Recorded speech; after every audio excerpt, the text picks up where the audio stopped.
ایک بڑا پیارا جملہ یاد آیا ہے شاہ ولی اللہ دہلوی کا، اگر کسی معاشرے میں تقسیم دولت کا نظام غلط ہو جائے تو اس کے دو نتیجے نکلتے ہیں اور دونوں انتہائی تباہ کن۔ ایک طرف دولت کے انبار ہوں گے، اس کا نتیجہ کیا نکلے؟ عیاشی ہوگی، بدماشی ہوگی، گلچھرے ہوں گے، اسراف ہوگا، تبذیر ہوگی، اور یہی تلوار دوسری طرف کاٹ رہی ہے۔ دوسری طرف احتیاج ہوگی، بھوک ہوگی، محتاجی ہوگی۔ یہ عیاشی کی وجہ سے گمراہ ہو گئے، اور یہ کاد الفقر ان یکون کفرا، حضور نے فرمایا فقر تو کفر کے قریب پہنچا دیتا ہے انسان کو۔ جن کو 2 وقت روٹی نہیں ملتی وہ کیا اللہ سے لو لگائیں گے؟ جو 10-12 گھنٹے دن میں کام کرتے ہیں وہ رات کو کہیں جاگیں گے، کھڑے ہوں گے اللہ کے حضور؟ شاہ صاحب کہتے ہیں کہ یہ جو طبقہ پیدا ہوتا ہے غربا کا، یہ انسانوں کی شکل میں حیوان بن جاتے ہیں، لدو اونٹ، بار برداری کے جانور، کولو کے بیل، وہ انسان نہیں رہتے۔ حدیث میں نے آپ کو سنا دی، کاد الفقر ان یکون کفرا۔ تو یہ جو معاشرے میں اونچ نیچ کے تصورات ہیں، تو یہ تو یعنی جس طرح مزدور کو ایکسپلائٹ کر کے کارخانے دار اپنے لیے جو ہے وہ عیاشی کا سامان کرتا ہے، یا جس طرح جاگیردار مزارے سے کام لیتا ہے، اور جس طرح معاشرے میں ہر طرف خون نچوڑا جاتا ہے غریب کا، اب اس غریب سے یہ تصور رکھنا کہ وہ کوئی اعلیٰ سوچ سوچے گا، وہ 2 وقت کی روٹی کے پھندے سے نکل کر کوئی اعلیٰ اخلاقیات کا مظاہرہ کرے گا، یہ ناممکنات میں سے۔ وہ جو کسی نے اپنے محبوب کو مخاطب کر کے جو بات کہی ہے وہ یہاں بھی پوری طرح صحیح ہے کہ دنیا نے تیری یاد سے بیگانہ کر دیا، تجھ سے بھی دل فریب ہیں غم روزگار کے۔ ادھر چوہے دوڑ رہے ہوں پیٹ میں، آپ کہیں کہ جی دل لگے اللہ کی طرف یا محبوب کی طرف، تو یہ تو بات کی باتیں ہیں بھائی۔ اللہ کے نبی فرما رہے ہیں صلی اللہ علیہ وسلم، یہ فقر، بھوک، احتیاج، یہ وہ شے ہے کہ جو انسان کو کفر کے قریب لے جاتی ہے۔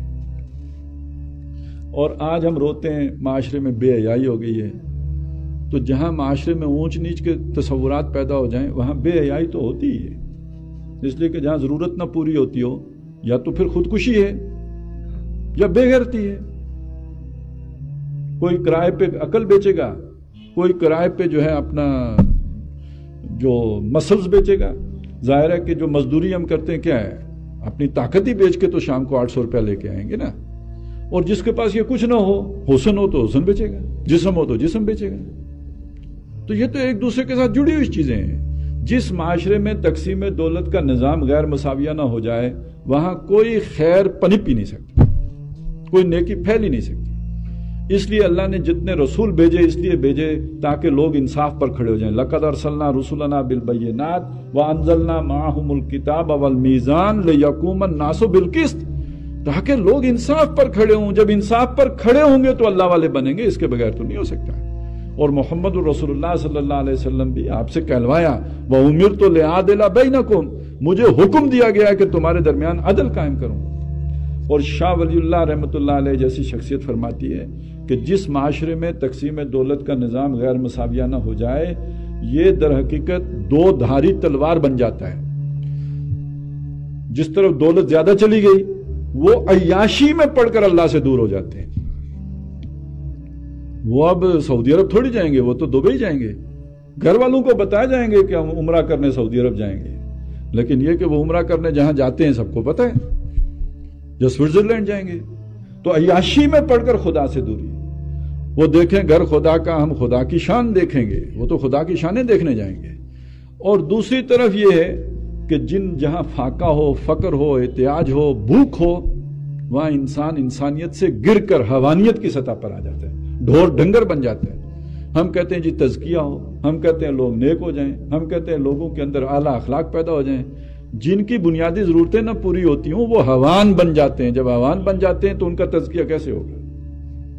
حیوان کو تو اپنی جبلتوں سے آگے تو کچھ سوچتا ہی نہیں ہے۔ تو یہ تقسیم دولت کا نظام سیدھا ہوگا، عادلانہ ہوگا، منصفانہ ہوگا، تب لوگوں کی گردنوں پر پڑے توپ کھلیں گے اور جن بوجھوں تلے وہ سسک رہے ہیں وہ ان کے اوپر سے ہٹیں گے. یہ آج کی ریاست جو ظالمانہ ٹیکس لگاتی ہے، آپ کو اندازہ ہے نا ان کا، یہ ظالمانہ ٹیکس جو ہے یہ وہ بوجھ نہیں ہے جس کے نیچے آدمی گویا دب کے رہ جاتا ہے. اور اسی طرح پھر جو ایکسپلائٹیشن ہوتی ہے، اب ایک ٹیکس تو وہ ہے جو امیروں پہ لگتے ہیں، ایک ٹیکس وہ ہے جو غریب کو بھی دینا پڑتا ہے، مزدور کو بھی دینا. یہ جو جرنل ٹیکس ہے، یعنی جو ماچس کی ڈبیا پہ بھی لگا ہوا ہے، جو سیلز ٹیکس ہے، تو یہ تو دنیا میں کہیں نہیں ہوتا جو ہمارے ملکوں میں ہو رہا ہے. اور اس میں وہ جن پر ٹیکس لگنا چاہیے، جنہیں دینا چاہیے، وہ نہیں دے رہے ہوتے، اور وہ اگر دے بھی رہے ہوتے ہیں تو ہمارے ٹیکس میں شامل کر رہے ہوتے ہیں. مطلب کسی فیکٹری پہ ٹیکس لگا ہوا ہے، ٹھیک ہے، انہوں نے دے دیا جی، وہ جو سیل ٹیکس تھا وہ دے دیا، لیکن وہ ہمارے خرچے میں ایڈ کر کے وہ ہم سے وصول بھی کر لیا.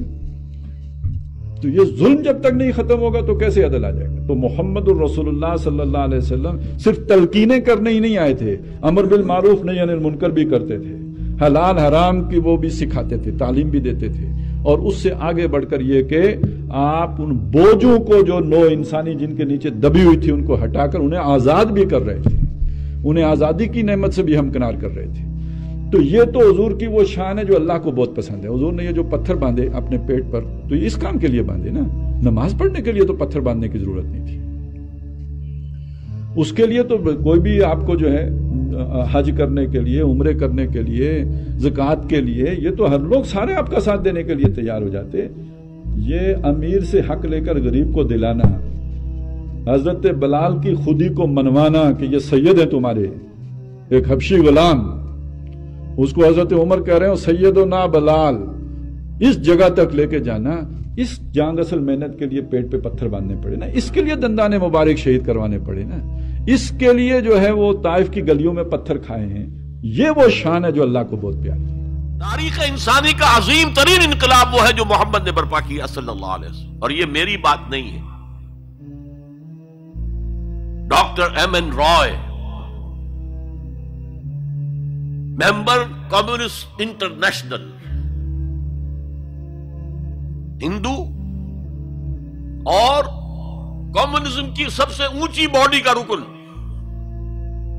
1920 میں بولشوک ریولوشن کے 3 سال بعد 1917 میں انقلاب آیا تھا.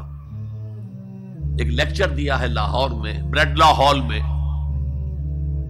دی ہسٹوریکل رول آف اسلام، اور اس نے کہا عظیم ترین انقلاب وہ تھا تاریخ انسانی کا جو محمد نے برپا کیا، because he was a revolutionary, he knew what a revolution means. کہا عظیم ترین انقلاب وہ ہے جو محمد نے برپا کیا. یہ 1920 کی بات ہے.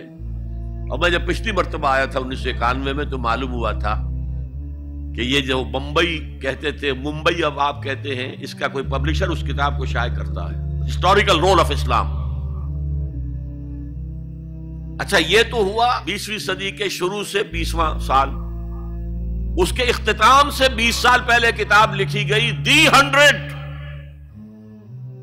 یہ ہندوستان کا ہے مین رائے، اور وہ مینہٹن کا رہنے والا ڈاکٹر مائیکل ہارٹ. اور دی 100 کیا ہے کتاب؟ A selection and gradation of the most influential personalities of human history. 100 آدمی چن لیے تاریخ انسانی کے عظیم ترین، جنہوں نے تاریخ کے دھارے کے رخ کو موڑا ہے. عام آدمی تو تاریخ کے رخ کے اندر بہہ جاتے ہیں، جو رخ ہے چلو تم ادھر کو ہوا ہو جدھر کی. کچھ لوگ ایسے بھی دنیا میں پیدا ہوئے ہیں جنہوں نے تاریخ کے دھارے کے رخ کو تھوڑا موڑا ہے. تو سلیکشن میں تو 100 نام گن لیے، اور پھر گریڈیشن کی سب سے زیادہ کس نے موڑا، پھر کون پھر کون پھر کون، اور نمبر 1 پر لایا ہے محمد کو صلی اللہ علیہ وسلم. جو کتاب اویلیبل ہے آپ پڑھیں، اور بڑے خوبصورت الفاظ اس کے ہیں. Naturally I O an explanation. میں عیسائی ہوں، حضرت مسیح کو نمبر 3 پر لے گیا ہوں اور محمد کو نمبر 1 پر رکھ رہا ہوں، تو یقیناً مجھے کوئی نہ کوئی اس کی ایکسپلینیشن دینی ہوگی، کوئی توجیہ کرنی ہوگی. اور پھر اس نے وہ جملہ لکھا ہے جو میرے علم کی حد تک کسی مسلمان کی رسائی اس تک نہیں ہوئی. This is because He was the only person who was supremely successful on both the religious and secular fields. تاریخ انسانی میں ایک ہی آدمی ہے جو ریلیجس اور سیکولر دونوں میدانوں میں بہت اونچا ہے. باقی سارے کیا ہیں؟ یا مذہب، روحانیت، اخلاق میں اونچے ہیں تو ریاست، سیاست اس سے کوئی سروکار ہی نہیں. حضرت عیسیٰ کا بھی یہی معاملہ ہے، گوتم بدھ کا بھی یہی معاملہ ہے. اور یا ادھر ہیں اونچے شہنشاہ ہیں، بڑے بڑے فاتح ہیں، تو دوسری طرف زیرو نہیں بلکہ مائنس لیول کو لانا پڑے گا. ایک ہی شخص ہے، وہ کہتا ہے ایک، دی اونلی. اسی لیے میں نے 3 دفعہ دہرایا ہے، the only person who was supremely successful at both the religious and secular planes. یہ ہے حضور کا انقلاب. برپا کس سے کیا؟ کتاب سے کیا. دنیا میں نظام عدل اجتماعی اور آخرت میں جنت تک رسائی، یہ صرف اس سواء السبیل، اس صراط مستقیم سے ہے جو قرآن جس کی نشاندہی کر رہا ہے. اب میری آخری بات، آج کی دنیا میں قرآن کا سب سے بڑا معجزہ وہ یہ ہے کہ اس کتاب کے ذریعے حضور نے تاریخ انسانی کا عظیم ترین انقلاب برپا کیا. اسی کتاب کے ذریعے کیا نا. اتر کر حرا سے سوئے قوم آیا اور نسخہ کیمیا ساتھ لایا. اس سے ذہن بدلے، عقائد بدلے، سوچ بدلی، کردار بدلے، اخلاق بدلے. پھر انہوں نے طاقت بنا کر اور کوڑا بنا کر باطل نظام پر دے مارا اور نظام حق کو قائم کر کے دکھا دیا.